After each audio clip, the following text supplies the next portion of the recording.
புள்ளி வச்ச கோலம் போட மறந்திருப்ப. புத்தகத்தை தலைகீழா படிச்சிருப்ப. மூன்றாம் பிறை அளவுதான் சிரிச்சிருப்ப. தினம் 100 முறை என் பேரை சொல்லி ரசிப்ப.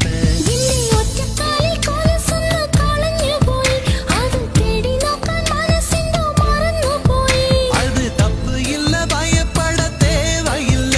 ஓ நெஞ்சுக்குள்ள காதல் வந்த சுவடு புள்ள.